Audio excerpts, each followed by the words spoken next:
Welcome back to season 15 of the Professional Lovers Channel. Talking about relationship issues from Married at First Sight. So we're glad to see all you Married at First Sight fans and our subscribers, our friends. I hope that you've had a great break as we have anticipated season 15 with the hopes that it will be better than the last two seasons.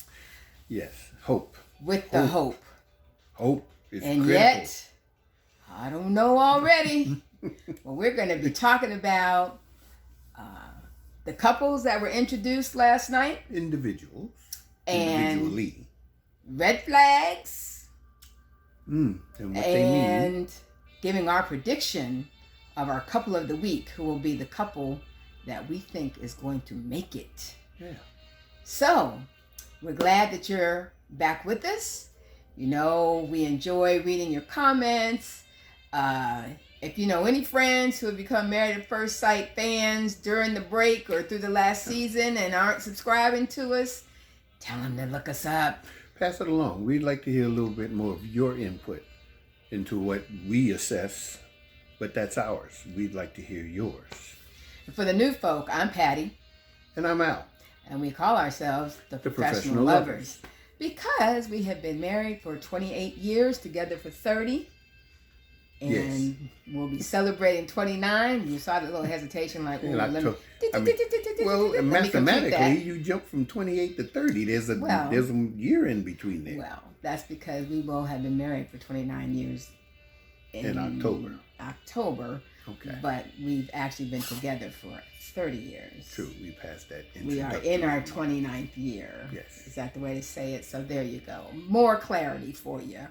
So, and we enjoy talking about relationship issues. We have facilitated relationships with other couples, and we often talk about Married at First Sight using our book. Ooh, I didn't bring the book tonight. Ooh, you'll see it next week. Yes, you will. But it's also on our YouTube page. You see the cover of the book.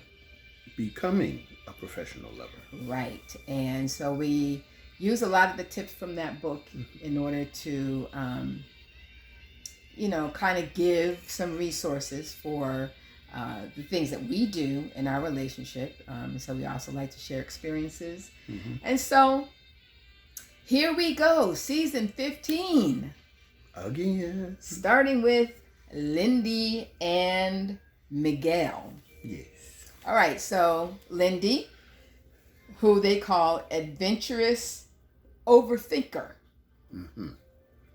grew up in a very strict religious home, a Seventh-day Adventist, which piques our interest because that's what we are. Are Seventh-day Adventists. But, every household is different with how they treat the doctrines and practices of organized church. For her, it was a horrible experience because she felt like she couldn't do anything.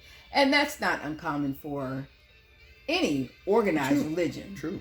That they tend to focus on all the don'ts instead of focusing on the do's. Yes. So, for her, it wasn't a great experience growing up that way. And I could understand that if that's how you grow up. She considers herself a bad picker. Probably because of her limitations of experiences and relationships. Even as growing up, she was homeschooled, I think. She said her graduation class was 2 people. Yeah, her and another girl.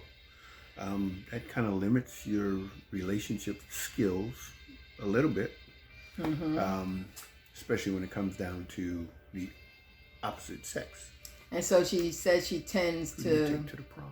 She tends to pick men who are emotionally unavailable. So she's looking for someone who has, who is able to tap into his emotional intelligence. Side. Yeah. His softer side. She wants kids. She wants a family. Yeah. That's a high on her priority. And that overthinker, tends to go over into anxiety. True. Yeah. Miguel. Do we know how old Miguel is? I forgot to write it down. Okay. So I know he's in the ballpark. I think he might be a in his year or 30s. two older. Yeah. So Miguel was called the Starry-Eyed Scribe, and when we see Miguel, he is dressed in a costume. Yeah. Wasn't it like an bear, animal type costume? A bear outfit or something? And he and his friends like to do that and meet, and they're into fantasy, sci-fi, escapism. He seems very sensitive. He writes poetry. Yeah. And especially romantic poetry. Yeah, and actually, I mean, personally, I think he's talented. You know, maybe using it a little too much in certain environments, like he brought it out to the guys in a group setting, and I don't think they could relate to that at all. It looked like it kind of went over their heads. Totally. But they were very impressed. Yeah. As, you know, you should be. So he showed his talent in that area. He wants to love and be loved. So he is a very, what he says, a hopeless romantic. So it sounds like he loves love. Yeah. All right. And so, you know, with the whole sci-fi escapism thing, he's a little on the quirky side. Yeah. And so that's Miguel. I think he was the one who his family moved to Puerto Rico. Right. From the U.S. From the States. Right. And then his mom left the family. His mom left the family in Puerto Rico. And so he was raised by his father. Right. And he's a serial monogamist. Which is not a bad thing. No. But serial suggests... Yeah, a little imbalance. That it's, you know, plentiful.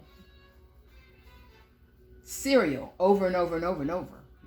Mm-hmm. So he may be a monogamous, but he's... one at a time. But over and over and over and over and over. That's being respectful. Is that what that is? Yeah. Okay, so...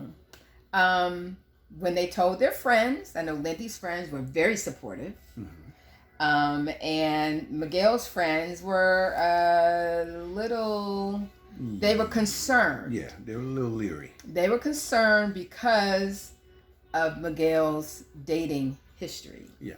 He falls and falls and falls. And red flags for him is that he ignores red flags. Not good.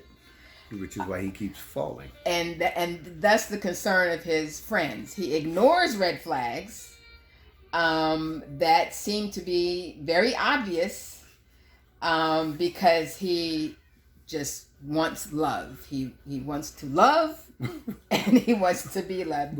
Thus, the serial monogamist. Yeah, well, but wasn't it one friend that said that, well, you had that red flag of her doing such and such, and you ignored that, and I went back, and then she did something else. And wasn't it like the same thing? Like the 3 times? Exactly. And he couldn't help but keep giving her chances until he just couldn't. And so that's kind of a red flag when you love that you don't have any boundaries or barriers. And that's what they said, that he has no barriers. And you need some caution when you're dealing with people because you don't want somebody to run over you. Now, it's interesting that Lindy says that one red flag for her is a passive man. Oops. And she made the comment with the girls, and when the girls met, that she will run over a guy if he lets her. And I think her interpretation of running over is that, you know, she's just hyper and anxious, and, you know, she may want to get her way and so on and so forth. But if, you know, you come down to relationships and you're dealing with somebody that will express their opinion as well, that may give you cause to say, well, maybe there's another way of doing something, you know.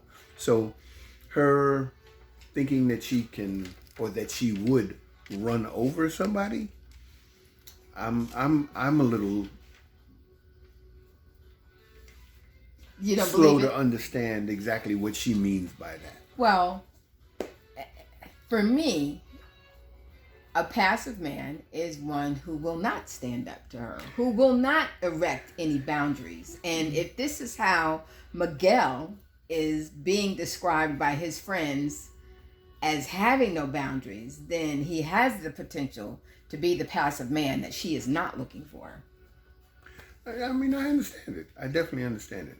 So there you go. And why did the experts feel like they were a good match?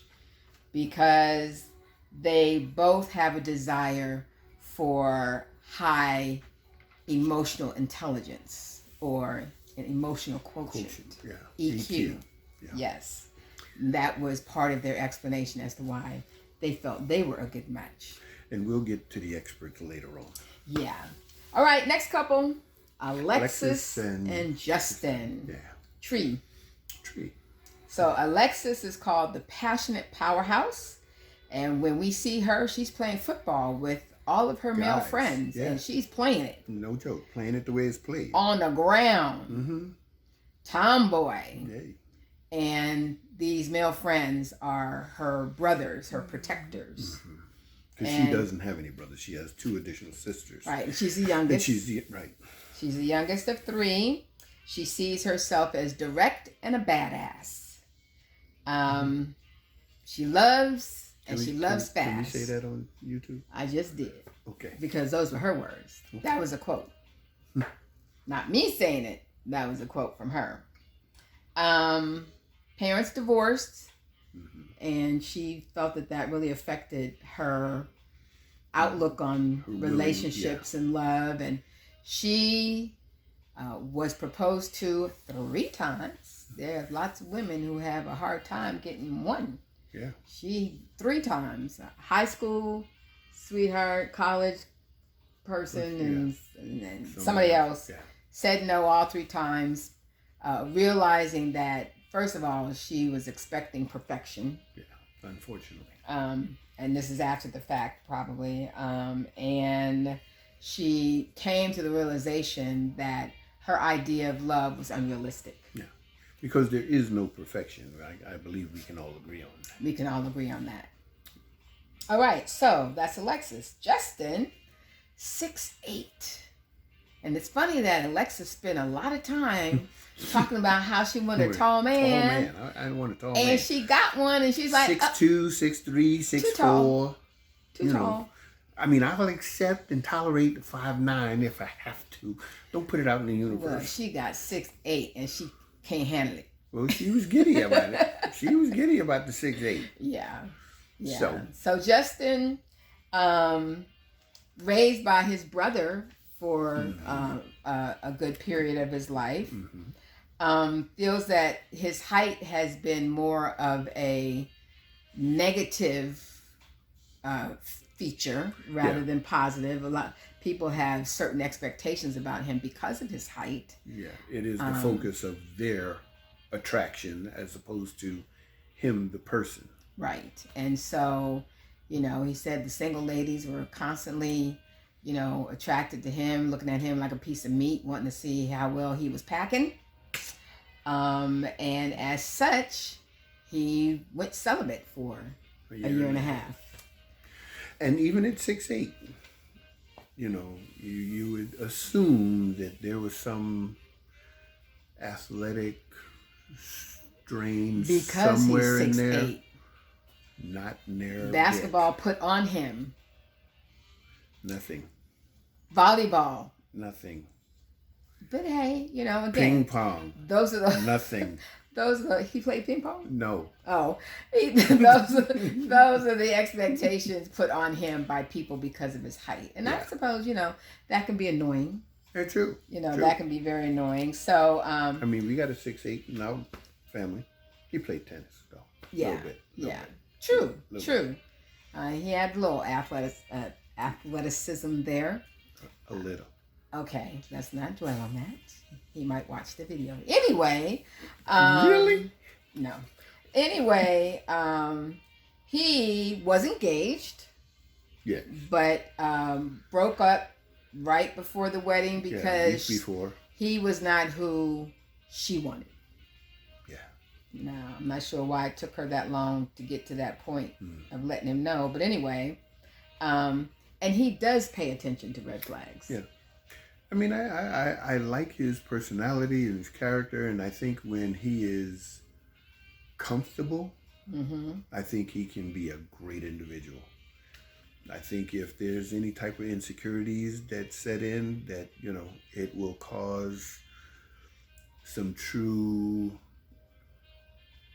inhibitions in him to be himself, you know. But hopefully she will alleviate that, because again, in the short and brief time that we saw them together, they were the first couple to get married. Right.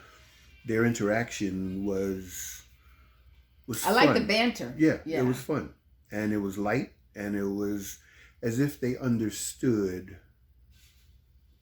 their purpose for being there and taking their time and enjoying the moment. Their banter reminded me a lot of Woody and Imani. Yeah. Which, and if they keep that, Hey. the lightness, which will can foster the flexibility that you need in this process, you know, and the mental freedom. Right. You know, that could be very encouraging. Red flags. Alexis termed herself as very spoiled. Yeah. And her friends, and her asking them, what is something about me that I would probably need to work on, to change, to be successful? And they said her communication delivery. Now, Delivery. Yeah, we did hear that. Not her communication, but how she delivers. Why? Because she's direct and a badass. And she's been around a lot of guys. Right. You know. So. Yeah. So, red flags for him. Well, first of all, his brother was not on board at all. I mean, it was. I mean, when they had the discussion, when he exposed what he was planning to do, his brother was so not for it that I felt for him, because there was no even willingness to banter and try to understand why you would even do this. I mean, fear really took over his brother. Yeah, it did. It did. And it was kind of scary, because something like this, which is life-changing for one, possibly both, it could create such a rift within the family dynamics that, you know, they could no longer have a relationship. You know, I mean, and that's where I really thought it was going toward, from how their second encounter was, you know, at the bachelor party. Yeah. It was like, well, bye, yeah. Bye. And I'm like, whoa. But fortunately, you know, they got over their immediate emotions, talked it out. Brothers still can't quite understand the concept, but he understood that this was his brother. And also he acknowledged that his brother had matured in a way that, you know, he's not totally doing this blindly. Yeah. Yes, he got burned, you know, with the engagement before, but he was much younger. Right, which was 5 years ago. Yeah, he feels like he took time to work on himself, and he stayed celibate for 1.5 years. How many guys do you know do that? Right. So any red flags there for him? I couldn't really. Well, like I said, I'm like, again, just thinking about how they say Alexis can be direct. I think he could receive something direct as a direct affront to his personality. So he could be easily offended? Possibly. So we'll see how that goes. I mean, as it stands, when they got together, things were light, comfortable, you know, and maybe just because of that, you know, she may be able to soften and feel be vulnerable and not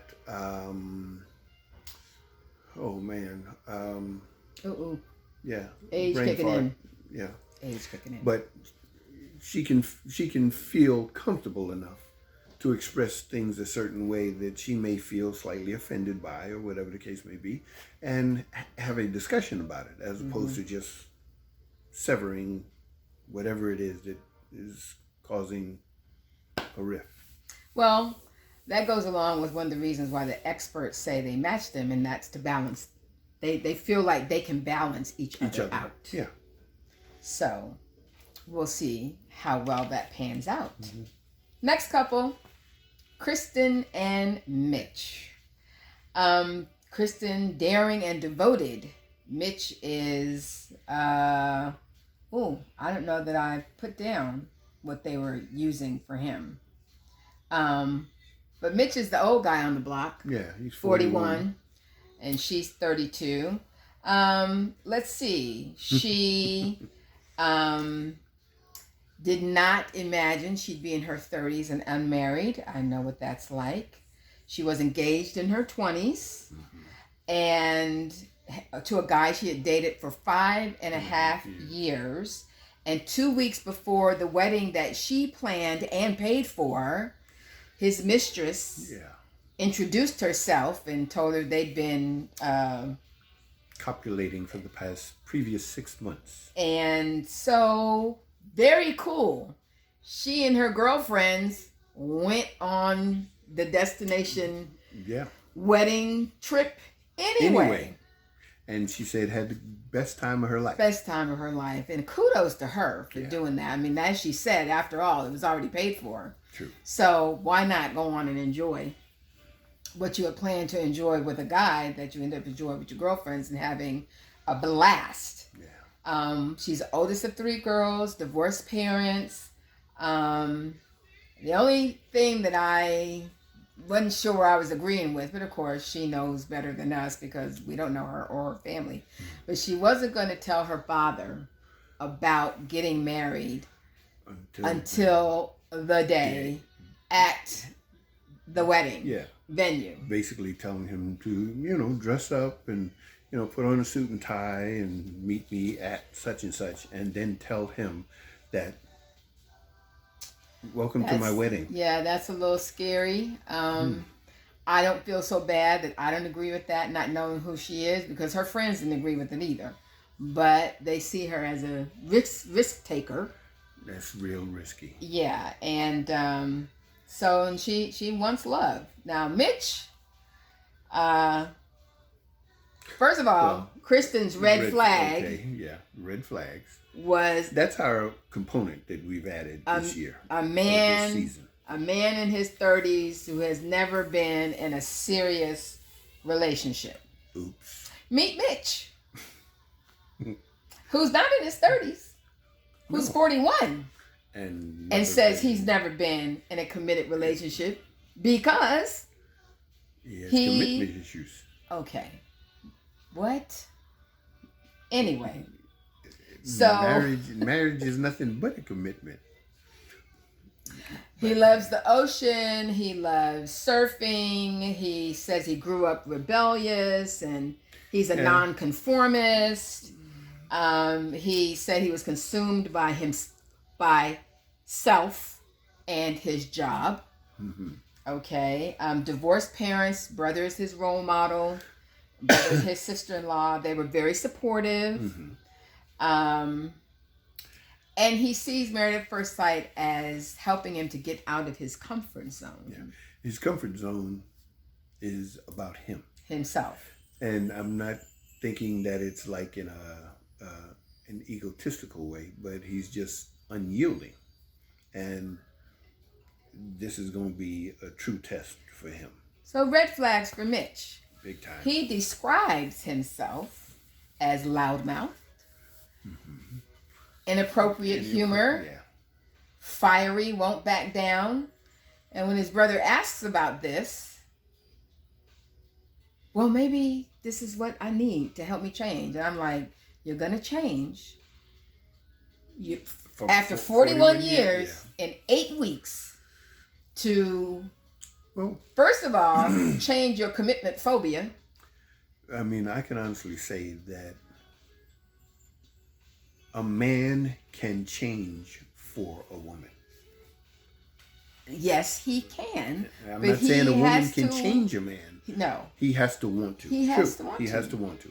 And who knows? He may see something in her that will cause him to say, hey, in order for this to work, I got to adjust or adapt or compromise, do whatever it is I got to do.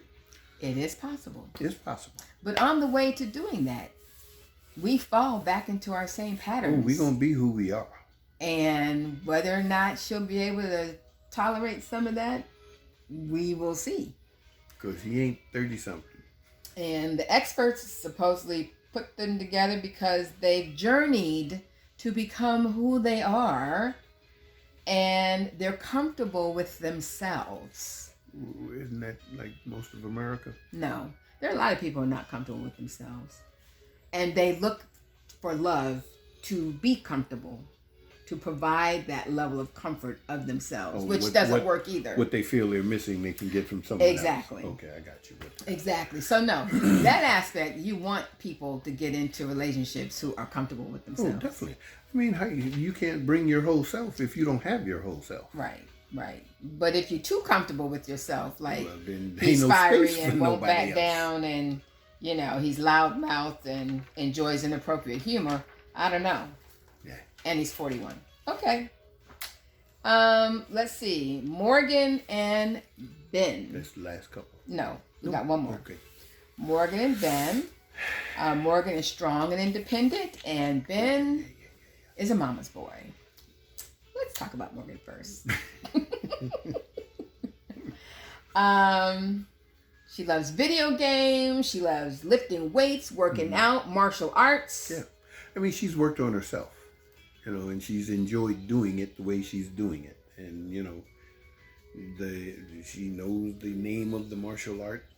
Yeah, I don't remember what it that is. She, the discipline that she works out in, and she looks quite serious about it. Mm-hmm. Independent, strong-willed. She said guys see her as too headstrong. Yeah, so she probably is intimidating to many. And she's got a great family history in her Japanese background, truly. Being samurais and having samurais and having a sword, a town and named after family that's pretty heritage cool. and legacy. Yeah, that's pretty cool. Which she's interested in going back to see. Okay, and her red flag: a husband who won't spend money and won't travel. Meet Binh. Mama's boy Binh. Who calls himself what kind of frugal? He's super frugal. Super frugal. We call him anally frugal. This boy was going in between the couch cushions. Look. On TV. I'm not mad about couponing, right? Not mad about that. A lot of people do that, and it's worth it. Not in the 20s. I coupon. So that's not, to me, that's not an issue. Okay? The issue is when you don't run your air conditioning. Unless you're living in Minnesota, Washington State, the Dakotas, that might, Montana, that might be okay. But right here in Alabama, where it's been in the 90s for the last 2 weeks with a heat index of 110, you're not getting away with not running some air conditioning. He said just open the window. I'm just saying, okay? So, and when you say that frugality, being frugal dictates your relationships, he was already scared. He admitted that. He was already scary when he talking about to the guys what he'd be giving his wife as a present, and then okay. Anyway, and you admit to being a mama's boy and comparing all your women to your mama? All of that. Yeah. Smart though, engineer and philanthropic and community service, community service and whatever. Red flags for her: she likes her freedom, she likes her independence, she likes control. And she sees this process as Married at First Sight giving her the picture perfect man who's just for her. Nobody's perfect. Yeah, true. There is no perfection. And when you like your freedom and independence and control, I'm questioning, why are you getting married? To share that freedom and independence. To keep that freedom, independence, and control. And express that control. Yeah. So the experts say that they put them together because both of them worked hard on themselves and they're both active and physically fit. Okay, yeah. But financing is key to any relationship. I mean, shared otherwise. I mean, unless a guy just, spends money on her or, she doesn't care about it, but she happens to have it, and it's not a question. He has it. He's an engineer. He is She's not a nurse. wanting for it. Right. She's a nurse, so she earns her own as well. Mm-hmm. But she intends to enjoy her money. He reminds me of Ramon.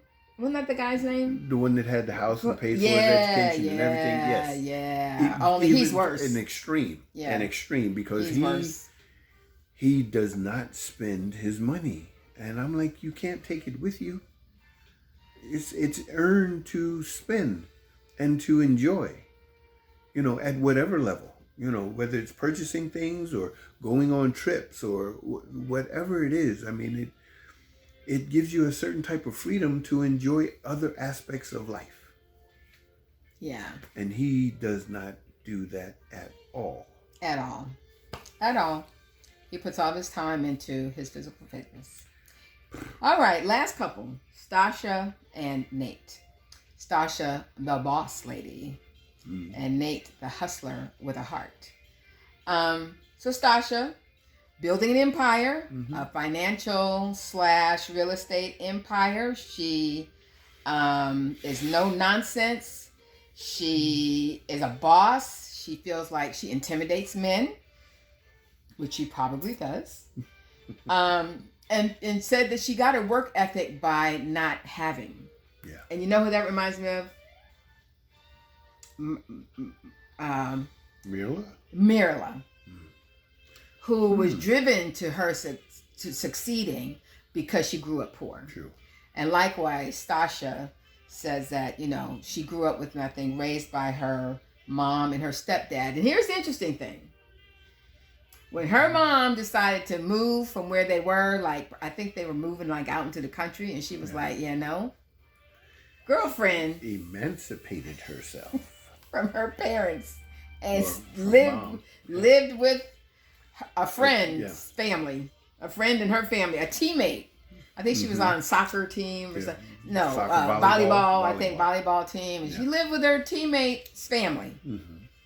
Where she experienced a different type of family dynamic. Right, which she really appreciated. Yeah. But she emancipated herself. That's kind of like, wow. Yeah, that is badass. Yeah. So her red flag is a man who's not ambitious and has no goals. Now, I think this is the first stated red flag that was not the man that she's getting. Because Nate is ambitious.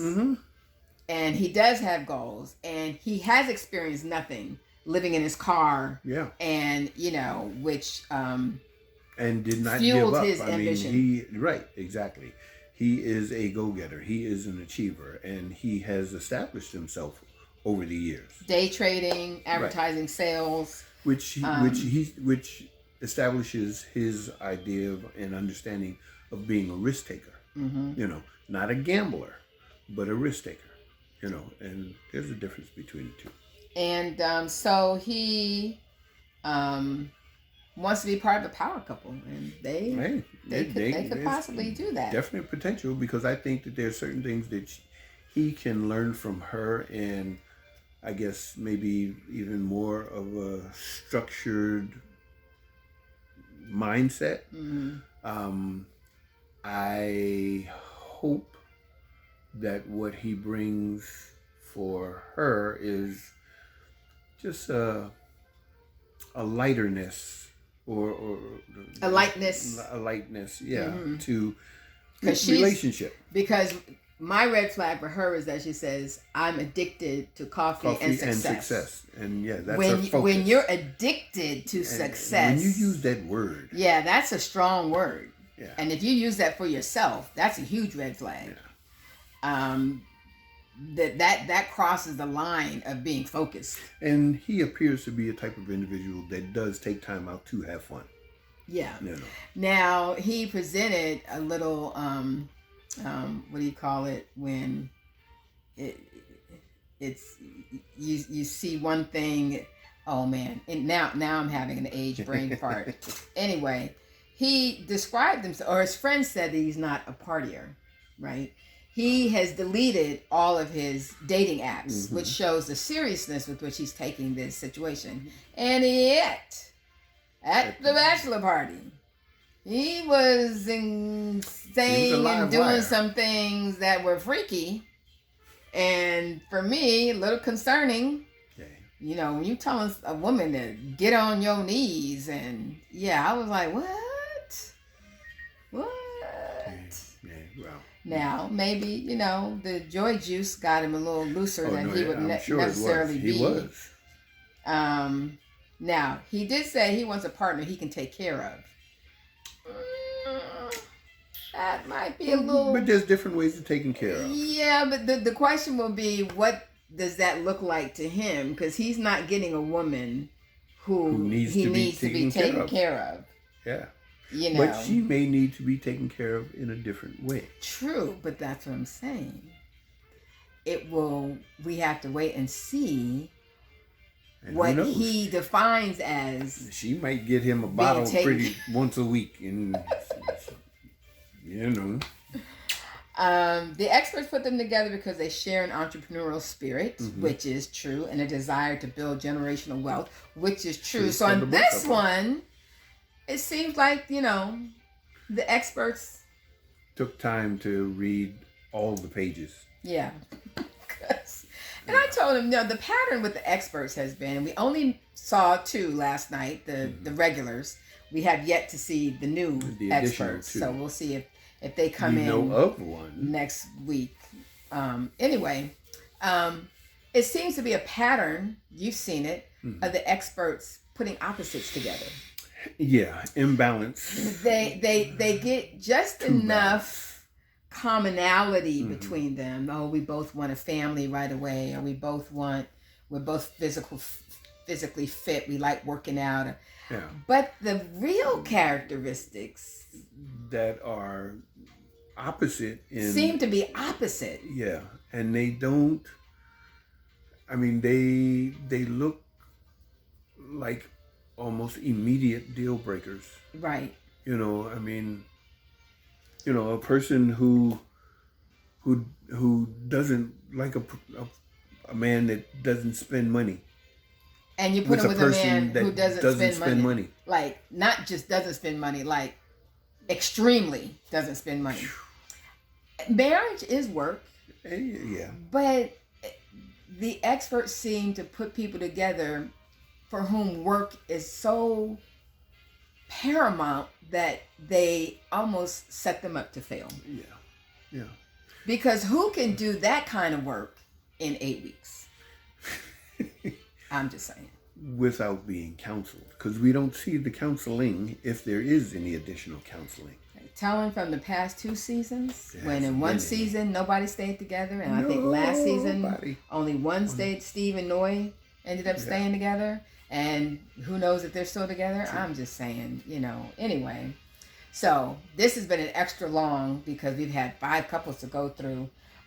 So who is your couple of the week? As in, out of the 5, who do you feel the most confident about staying together? Being able to make a marriage work. Well, I kind of like Alexis and Justin. Really? Yeah. And why is that? Because of their initial encounter with each other. Okay. Yeah, I mean, from the altar to their banter afterwards, you know. I mean, I hope that they know that there will be awkward moments, but it's those awkward moments that they have to be willing to work through, you know, to get to understand who each other is. Okay. You know. Who's yours? I think mine this week on paper is probably Stacia and Nate. Really? Okay. Yeah. Because they do both have a drive toward success. Mm-hmm. But we haven't seen them interact yet. True. The only ones we've seen interact is Alexis and Justin, which is why I wonder if that's why you chose them. But anyway. Maybe because they gave me a little more to go on. Right. So. Right. So, yeah, that's what I'm going to say. You want to say your red flag couple? Oh, that's Binh and Morgan. Yeah.